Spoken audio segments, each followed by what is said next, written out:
ये अभी तो जो सब पार्टी सत्ता में है उसके पास पूरी मशीनरी है, सेंटर की मशीनरी है, पूरा राज्य मशीनरी है। और वो लोग मशीनरी के साथ साथ उनके अंदर एक अलग स्पेशलिटी है जहर बोने की, जहर की खेती करने की। तो उनको नफ़रत की सौदागरी भी आती है और प्लस मशीनरी तो है ही उनके पास।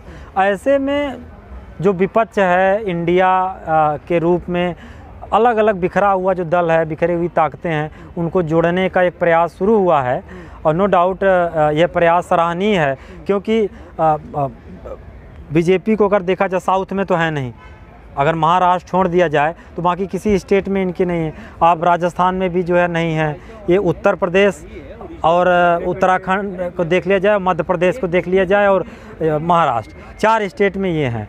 तो बाकी लोग अपने ताकत, अपने सामर्थ्य के हिसाब से अपने बिखरी हुई ताकतों को एकजुट करने की कोशिश कर रहे हैं, बिखरे हुए वोट बैंक को साधने की कोशिश कर रहे हैं। उसमें सपा है और आरजेडी के लोग हैं, दूसरे पॉलिटिकल पार्टीज हैं, कांग्रेस भी उसमें एक बड़ी उसका रोल है, बड़ी भूमिका है और होनी भी चाहिए, चूँकि देश की बड़ी पार्टी है, राष्ट्रीय पार्टी है, तो उसकी भूमिका इस मसले पर अहम हो जाती है।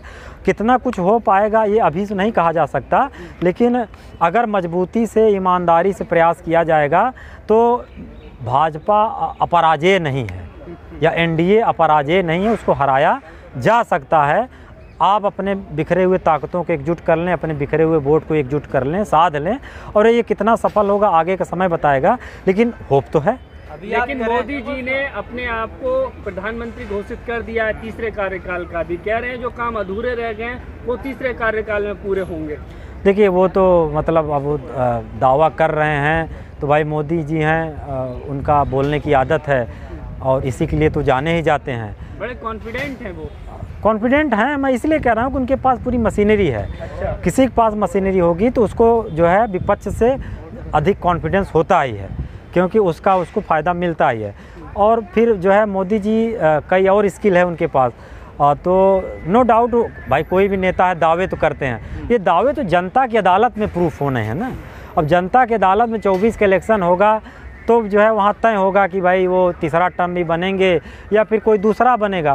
मतलब लोकतंत्र के अदालत में तो कभी ऐसा कुछ होता नहीं कि आप कुछ कह सकते हैं, और ये तो जनता का ही फैसला होगा अल्टीमेटली, चाहे वो कांग्रेस के पक्ष में हो या मोदी जी के पक्ष में हो, किसी के भी पक्ष में हो। भाजपा को सपोर्ट करने वाले जो दल हैं वो चुनाव को जो है हिंदू मुस्लिम का रूप देने की कोशिश में लगे हुए हैं, तो कैसे आप इसे देखते हैं? कैसे देखो, हिंदू मुस्लिम तो उनका इंटीग्रल पार्ट है, मतलब उनका चरित्र है, उनका वर्च्यू है, जैसे फितरत होती है ना। अब इसके अलावा इनको कुछ आता नहीं, इसके अलावा इनको मणिपुर आप देखो जल रहा है, हरियाणा जल रहा है, देश का कोई और कोना होगा जिसको ये जला सकते हैं। और इनके पास मैंने कहा कि एक आतंकी संगठन है आरएसएस नाम का, जो इनको जो है ट्रेनिंग देता है, तलवार कैसे चलाई जाती है, बंदूकें कैसी चलाई जाती है, हत्या। आतंकी संगठन कह रहे हैं? यस, ये आतंक फैलाना ही तो आतंकी है, और क्या है। अगर तो किसी राष्ट्रवादी हैं वो लोग भैया, जो है कौवा जो है अपने आप को हंस कहे तो हंस थोड़ी हो जाता, कौवा रहेगा कौवा ही, और वो अपने फितरत से थोड़ी बाज आएगा। कौवा हंस का गीत गाए चाहे कितना, रहेगा कौवा ही। तो कौवे जो है वो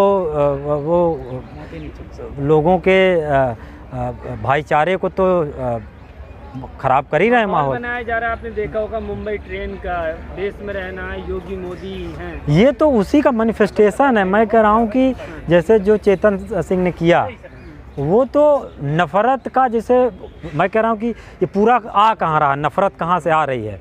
वो नफ़रत आ रही है इनके पूरे आइडिया में, जहाँ पहले से ही नफ़रत मौजूद है। तो अब पहले तो ये हत्या करते थे जय श्री राम के नाम से, अब तो योगी मोदी के नाम से नारा बदल गया। इस चीज़ की आदत भी डाल लेनी चाहिए। नहीं, आदत तो क्या है कि देखिए, ये भारत भूमि है, यहाँ पर जो है एक से बढ़कर एक जो है नफ़रती, एक से बढ़कर एक लोग आए और चले गए।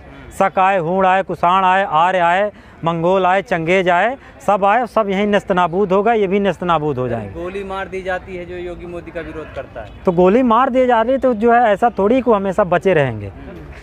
गोली मारे, देखिए जो नफ़रत बोएगा उसको बदले में नफ़रत ही मिलेगा, उसको प्यार नहीं मिलेगा। आप जैसा देंगे वैसा ही आपको मिलेगा, वापस लौट कर आएगा, कुछ भी अलग से नहीं आएगा। और ये लोग कोई कहते हैं ना यहीं भोग कर जाएंगे, कहीं अलग से नहीं जाएंगे, इनको सारा दंड यहीं मिलना है। मोदी जी कह रहे हैं तीसरी शक्ति बनाना है इस देश को, विश्व की तीसरी शक्ति, तो एक बार फिर से वोट देना होगा। हाँ, तीसरी शक्ति दुनिया तो जान ही रही है ना। दुनिया के ग्लोबल इंडेक्स में कहाँ है भारत, आप देख लीजिए। हैप्पीनेस इंडेक्स में कहाँ है भारत, मीडिया के इंडेक्स में कहाँ है भारत, डेमोक्रेटिक इंडेक्स में कहाँ है भारत। ये तो दुनिया जान रही है ना। गलछोटी करने से थोड़ी कुछ होता है, बख्तोताई करने से थोड़ी कुछ देश तरक्की करता है अमन चैन से, देश तरक्की करता शांति से, वो कुछ तो है नहीं। ईवीएम